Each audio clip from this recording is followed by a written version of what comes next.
నమస్కారం. IPL weekly round up ప్రోగ్రామ్కి స్వాగతం. ఐపీఎల్ 2026 సీజన్ 19 అయితే స్టార్ట్ అయిపోయింది. ఇందులో మొత్తం 10 టీమ్స్ ఆడబోతున్నాయి. ఫ్రాంచైజీలు అందరూ కూడా ఈసారి కప్ ఎలాగైనా సరే సొంతం చేసుకోవాలని చూస్తున్నారు. మరి ప్లేయర్స్ కూడా ఈ టోర్నమెంట్ని చాలా సీరియస్గా తీసుకున్నారు. మరి ఈ మెగా బ్యాటిల్లో ఏ టీం బలం ఏంటి, ఈసారి కప్పు కొట్టే ఛాన్స్ ఎవరికి ఉంది, ఇవన్నీ కూడా డిస్కస్ చేద్దాం. ఈరోజు మనతో పాటు క్రికెట్ అనలిస్ట్, ఎక్స్పర్ట్ అయిన ఎస్కేబి షార్ట్స్తో ఫేమస్ సంపాదించిన సందీప్ ఉన్నాడు. సందీప్ని పలకరిద్దాం. ఐపీఎల్ గురించి చాలా విషయాలు తెలుసుకుందాం. హాయ్ సందీప్. Hi sir. ఎలా ఉన్నావు? సూపర్. యా, ఇంకొకటి, ఈ ఐపీఎల్ సీజన్ స్టార్ట్ అవబోతోంది. మనందరికి కూడా తెలుసు. ఈసారి సీజన్కి గ్రూప్స్ అనేది పెట్టారు.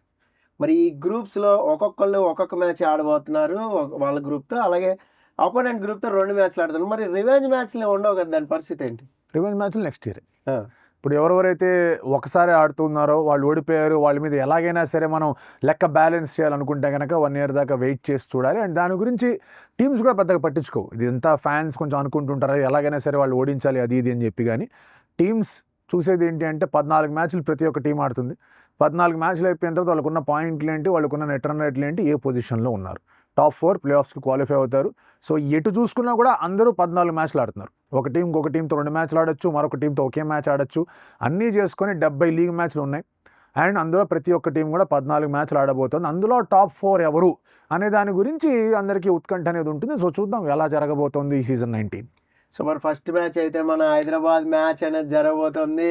సో ఆ మ్యాచ్ గురించి ఏంటి నీ ప్రిడిక్షన్ ఏంటి? బాల్ చూసారా? ఎస్, అదే బాల్తో వచ్చేవేంటా అనుకున్నా. ఈ బాల్ మీద ఎన్ని దెబ్బలు పడి ఉంటాయో, ఏ కలర్లోకి వెళ్ళిపోయింది బాల్ ఆలోచించుకోండి. ఎస్, అంటే అలా బాది వదిలిపెడతారు ఇవాళ మ్యాచ్ అనేది నా స్ట్రాంగ్ ఫీలింగ్. చిన్నస్వామిలో మ్యాచ్ జరుగుతోంది, అక్కడ మంచి హిట్టర్లు ఉన్నారు, ఇక్కడ మంచి హిట్టర్లు ఉన్నారు. సో బాల్కి బాషింగాలే, వాళ్ళకి బాసింగాలే అంతే. ఎంజాయ్. అది సందీప్ చెప్తున్నారు చూడండి, బాల్కి అయితే మొత్తం బాసింగాలే. సో మరి ఏంటి ఎస్ఆర్హెచ్ గేమ్ ప్లాన్ ఏంటి? బ్యాటింగ్తోనే వెళ్ళబోతున్నావు అంతే. ఇప్పుడు ఎస్ఆర్హెచ్ స్ట్రెంగ్త్ మీరు అబ్జర్వ్ చేసుకుంటే కనుక వాళ్ళ బ్యాటింగే ప్రధానమైన అంశం. ఏంటి వాళ్ళ batting.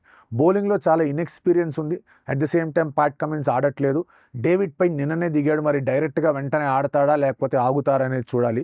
Ehsan Malinga is bowling. అతను కనుక మంచి రిథంలో ఉన్నాడంటే అతను డైరెక్ట్గా వస్తాడు. It's a toss up. ఎందుకంటే మీకు ట్రావిస్ హెడ్ ఖచ్చితంగా ఆడతాడు, హెన్రిక్ క్లాసెన్ ఖచ్చితంగా ఆడతాడు. ఆ తర్వాత మీరు ఎవరిని ఆడిద్దాం అనుకుంటున్నారు? లివింగ్స్టన్ని పెట్టి తర్వాత ఓన్లీ ఎహసాన్ మలింగాని ఆడిద్దాం అనుకుంటున్నారా, లేదా ఇద్దరు ఫాస్ట్ బౌలర్తో వెళ్దాం అనుకుంటున్నారా, కార్స్ అండ్ మలింగాతో వెళ్దాం అనుకుంటున్నారా అనే కాల్ ఒకటి తీసుకోవాలి. ప్రధానమైన బలం బ్యాటింగ్. ఆ బ్యాటింగ్తోనే ఎక్కువ స్కోర్ చేసేసి దాన్ని డిఫెండ్ చేసుకుందాం అనే ఆలోచనే ఎస్ఆర్హెచ్కి ఉంటుంది ప్రప్రథమంగా అనేది నా ఒపీనియన్. ఓకే, మరి ఆర్సీబీ ఏంటి డిపెండింగ్ ఛాంపియన్స్, మరి ఈసారి కప్పు మళ్ళీ వాళ్ళదేనా అంటావా? హేజల్వుడ్ ఇంజరీ అనేది నిజంగానే వాళ్ళని బాగా కలవరపెడుతుంది ఆర్సీబీని. ఎందుకంటే కొన్ని మ్యాచెస్కి అతను అవైలబుల్గా లేడు. అతనికి రీప్లేస్మెంట్గా ఉండే నువన్ తుషారాకి Sri Lankan board no objection certificate ఇవ్వాలా, సో అతను కూడా లేడు. సో జేకబ్ డఫీతోనే వెళ్ళాలా అని ఒక క్వశ్చన్ మార్క్ ఉంది. డఫీ ఇండియాలో ఆడినప్పుడు ఆయనకి చాలా గట్టిగానే బడితపూజ జరిగింది. అది ఇండియన్ బ్యాటర్స్ కానివ్వండి, వరల్డ్ కప్లో కానివ్వండి, he was completely below par. But again world number 2 bowler కాబట్టి అతన్ని ట్రస్ట్ చేసి అతనితో వెళ్దాం అనుకుంటున్నారా, లేదంటే మొత్తం ఓవర్సీస్ బ్యాటింగ్తో వెళ్ళి ఇండియన్ బౌలర్స్తో వెళ్దాం అనుకుంటున్నారని చూడాలి. ఒకవేళ హేజల్వుడ్ ఫిట్గా ఉన్నా, తుషారా ఫిట్గా ఉన్నా, స్ట్రైట్ అవే ఆర్సీబీ మళ్ళీ వెళ్ళిపోతుంది టాప్ 4 అని చెప్పే కాన్ఫిడెన్స్ ఉండేది. బట్ అది లేదు కాబట్టి కొంచెం తడబాట్లు కనిపిస్తూ ఉండొచ్చు. బట్ వాళ్ళ టీం దగ్గర చాలా మంచి బ్యాలెన్స్ ఉంది. ఆ బ్యాలెన్స్కి కారణం మనం మాట్లాడుకుంటే కానీ కృణాల్ పాండ్యా చాలా చక్కటి బ్యాలెన్స్ ఇస్తున్నాడు. అతనితో పాటు రొమారియో షెపర్డ్ అతను కూడా మంచి బ్యాలెన్స్ ఇస్తున్నాడు. కాబట్టి ఆ బ్యాలెన్స్ నమ్ముకొని ముందుకు వెళ్ళగలిగితే బాగుంటుంది. సో ఫిల్ సాల్ట్ ఫామ్ కొంచెం కలవరబెడుతుంది, టిమ్ డేవిడ్ ఫిట్నెస్ కాస్త కలవరబెడుతుంది. కానీ ఈ బ్యాలెన్స్ అనేది వాళ్ళకి ప్రధాన అంశం. అది కనుక వాళ్ళు ఒక కీ స్ట్రెంగ్త్గా మార్చుకోగలిగారు అంటే కానీ వాళ్ళని ఆపడం కష్టం. సో ఈ వారం వీక్లీ రౌండప్ మాట్లాడుకుంటే బిగ్ బ్యాటిల్ మ్యాచ్లు కూడా ఉన్నాయి. ముంబై వర్సెస్ కేకేఆర్ ఉంది, అలాగే చెన్నై వర్సెస్ రాజస్థాన్ ఆర్ఆర్ ఉంది. సో ఏది ఫేవరెట్ బిగ్ బ్యాటిల్ ఏది అనుకుంటున్నావు?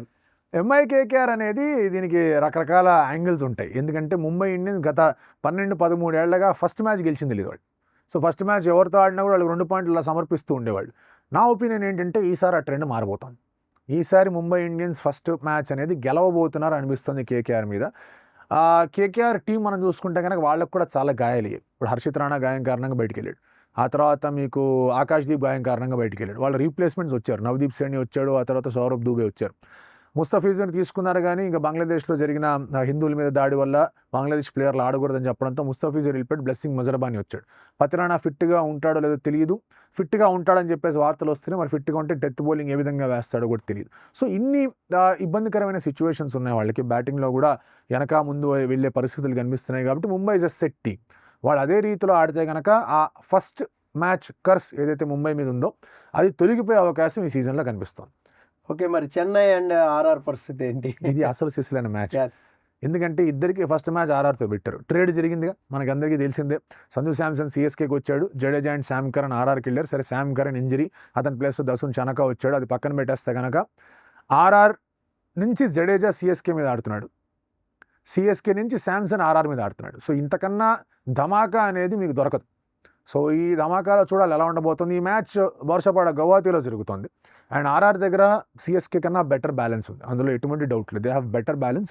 సిఎస్కే వాళ్ళ యంగ్స్టర్స్ కానివ్వండి, వాళ్ళ బౌలింగ్ కానివ్వండి, ఇంకొంచెం సెట్ చేసుకోవాల్సిన అవసరం ఉంది. మరి సెట్ చేసుకొని ఆడతారా లేదా అనేది చూడాలి. సిఎస్కే కూడా ఎస్ఆర్హెచ్ లాగా కనిపిస్తుంది.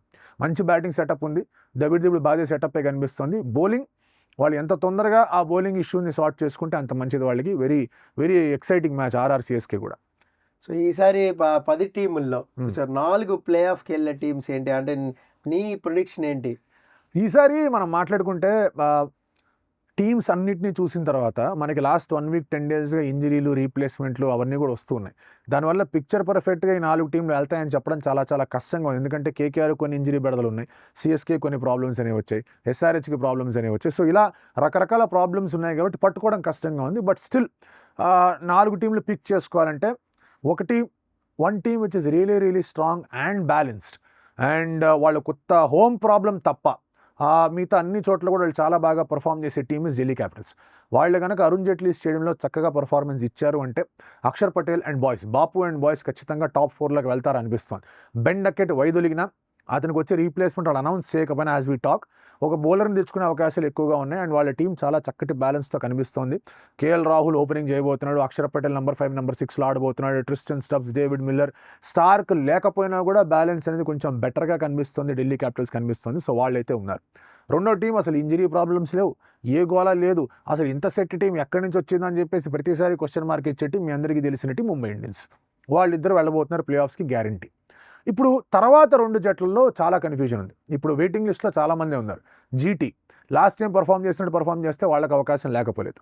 అలాగే పంజాబ్ కింగ్స్కున్న ప్రాబ్లం ఏంటంటే అన్క్యాప్డ్ ప్లేయర్స్ మళ్ళీ సెకండ్ సీజన్లో కూడా అంతే బాగా ఆడతారా, శ్రేయస్ అయ్యర్ ఇంజరీ నుంచి బయటకు వచ్చి మళ్ళీ అంతే బాగా ఆడగలని ఒక ప్రాబ్లం ఉంది. ఆ తర్వాత మళ్ళీ మనం మాట్లాడుకుంటే కనుక సిఎస్కేకి ఇందాకే మనం మాట్లాడుకున్నాం బౌలింగ్ సమస్యలు ఉన్నాయి. బౌలింగ్ సమస్యలు తీర్చుకుంటే కనుక వాళ్ళకి ముందుకెళ్ళే అవకాశాలు చాలా పుష్కలంగా కనిపిస్తున్నాయి. ఎస్ఆర్హెచ్ అగైన్ వాళ్ళు ఎట్లా స్టార్ట్ చేస్తున్నారు, ఫస్ట్ 3-4 మ్యాచ్లు ఎట్లా ఉన్నాయి వాళ్ళకి, ఆ 3-4 మ్యాచ్లు బాగానే ఉన్నాయి అంటే కనుక దే విల్ డూ వెల్. లేదంటే వాళ్ళకి ఇబ్బందులు ఎదురవడంలో మనకి క్లియర్ కనిపించింది లాస్ట్ టైం కూడా ఎట్లాంటి ఇబ్బందులు ఎదురయ్యే స్టార్ట్ సరిగా లేకపోతే. ఆ తర్వాత ఆర్సీబీకి హేజల్వుడ్ అండ్ తుషార వీళ్ళిద్దరూ లేకపోవడంతో వీళ్ళని డౌట్ఫుల్ లిస్ట్లో పెట్టాల్సి వస్తుంది. కానీ లేదంటే కనుక వీళ్ళందరికన్నా ముందు ఆర్సీబీనే ప్లే ఆఫ్ లిస్ట్లో పెట్టే అవకాశం ఉండేది. నాకు తెలిసినంత వరకు LSG and KKR will find it difficult. మిగతా అన్ని ఛాన్సెస్ కనిపిస్తూ ఉన్నాయి. నా డార్క్ హార్స్ అంటే ఈ జట్టు మీద ఎవరికి అంచనాలు ఉండవు, కానీ నా దృష్టిలో ఈ జట్టు టాప్ 4కి వెళ్ళే జట్టు ఏది అంటే రాజస్థాన్ రాయల్స్. వాళ్ళ దగ్గర జడేజా ఉన్నాడు, దసున్ చనకా, డోనవన్ ఫరేరా. బౌలింగ్లో మీకు కొన్ని డౌట్లు రావచ్చు ఆర్చర్ ఏం చేస్తాడని. బట్ స్టిల్ ఒకవేళ బిష్నాయ్ సరిగా పర్ఫామ్ చేసి శాండీ శర్మ బాగా బౌలింగ్ వేసాడంటే RR can go the distance. So నన్ను అడిగితే మూర్తి గారు డీసీ, ఎంఐ, ఆర్ఆర్ అండ్ 4వ జట్టు అనేది కొంచెం కష్టంగా ఉంది చెప్పడం. సో RCB/CSK/SRH అని చెప్పాలని ఉంది, కానీ ఆర్సీబీకి చిన్న అడ్వాంటేజ్ ఉంది because of their balance. So RCB అంటున్నాను, బట్ సిఎస్కే వచ్చినా కూడా నన్ను మీరు క్షమించాలి. ఎస్ఆర్హెచ్ వస్తే నేను చాలా ఆనందపడతాను. దానికి ఎస్ఆర్హెచ్ రావాలనే కదా అందరూ కూడా అంటే ఎస్ఆర్హెచ్ వస్తే ఎందుకు ఆనందపడతాను కూడా చెప్తా. ఎస్ఆర్హెచ్ వచ్చిందంటే look at the number of Indian performers. Nitish Kumar Reddy బాగా పర్ఫామ్ చేస్తే ఎస్ఆర్హెచ్ పైకి వస్తుంది. ఇషాన్ కిషన్ బాగా ఆడాల్సిన అవసరం ఉంది. సరే, అభిషేక్ శర్మ ఎట్లాగా ఉన్నాడు, సలీల్ అరోరా మీద నమ్మకం పెడుతున్నారు, స్మరణ్ రవిచంద్ర మీద నమ్మకం పెడుతున్నారు, అనికేత్ వర్మ ఉన్నాడు అక్కడ ఆడడానికి, సాకిబ్ హుసేన్ లాంటి బౌలర్ ఉన్నాడు అక్కడ ఆడడానికి, హర్ష్ దూబే ఉన్నాడు. ఇంతమంది ఇండియన్ కాంట్రిబ్యూట్ చేసి ఒక టీం కనుక వచ్చింది ప్లే ఆఫ్స్కి అంటే అంతకన్నా సంబరపడాల్సిన దానికి వేరే రీజనే లేదు. సో ఎస్ఆర్హెచ్ వస్తే I feel very very happy. But నా 4 టీంలు అయితే ఓకే ప్లే ఆఫ్స్కి వెళ్దామని కోరుకుందాం. ఎస్ఆర్హెచ్ కూడా ఫస్ట్ మ్యాచ్ అయితే నా ఫేవరెట్ అయితే ఎస్ఆర్హెచ్, అందులో డౌట్ లేదు. ఆ తర్వాత ముంబై అండ్ కేకేఆర్ ఉంది. సో ఆబ్వియస్లీ ముంబైకే నేనైతే ఓటేస్తా. మరి చూద్దాం ఎవరు గెలుస్తారు ఏంటి, ఈ బ్యాటిల్ స్టార్ట్ కాబోతుంది.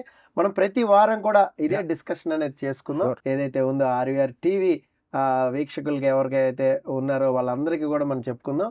So thank you very much Sandeep, thank you so much. Thank you so so ఇది చూశారు కదా సందీప్తో వీక్లీ రౌండప్ అనేది మనం ప్రతి వారం కూడా మీకోసం IPL 2026 19th ఎడిషన్లో మనం ప్రతి వారం కూడా ఇవ్వబోతున్నాం. సో ప్రతి వారం కూడా మీరు మన ఛానల్ సబ్స్క్రైబ్ చేసుకుంటే మీకు నోటిఫికేషన్ వస్తుంది వీడియో రాగానే. అలాగే మీరు ఏదైనా క్వశ్చన్ అడగాలి IPLది అంటే కామెంట్ బాక్స్లో మస్ట్గా కామెంట్ చేయండి. అది నేను కలెక్ట్ చేసి సందీప్ నేను నెక్స్ట్ వీక్ అడిగే ప్రయత్నం చేస్తా. This is Paritala Murthy signing off. Bye bye.